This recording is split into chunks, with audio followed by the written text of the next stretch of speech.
They can only go that far if they're completely empty. If you weigh them down with explosives or, God forbid, with, nuclear material, even if it's just to make a dirty bomb, they can't get that far. They could get to Cyprus. They could get certainly to Israel and easily to the Arab Gulf countries. But there was no threat to the United States. So the IC, the American Intel Community, those 18 agencies you referred to, did anybody in those agencies say to the president, this is a major threat, the nuclear program in Iran? The people that I still talk to at the agency say specifically no. No. So that information, that lie, came from Israel? Yes. Right. Why would a president believe a foreign intel agency before his own?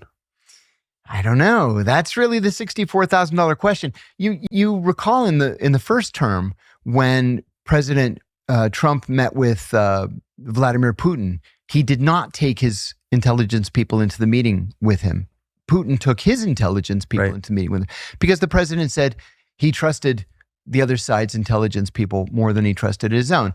And I get it. I get that he believes that he was under direct threat from, the deep state and the John Brennans of the world. I understand that. But I'm surprised that feeling, that belief has held over all this way into the second term, where you would believe the Israeli information before you would believe your own people's information, especially when you know that the Israelis have a vested interest in you doing their dirty work for them. What about General Dan Kane, chairman of the Joint Chiefs of Staff? So this is someone who I think I know the president likes, certainly speaks well of.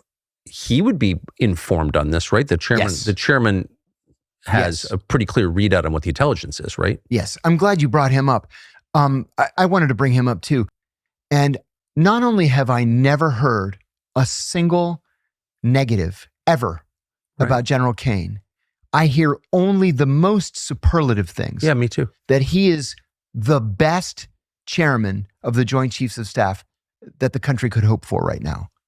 But we also hear these leaks into the political press in Washington that he has argued against this war from the very beginning. It was my own experience. I don't believe that's true. I hope that I'm right. I hope that I'm right. It was my experience at the CIA that the Joint Chiefs were the last ones to go to war.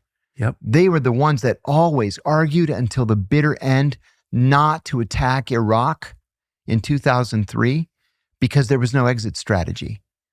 I think that's the problem today.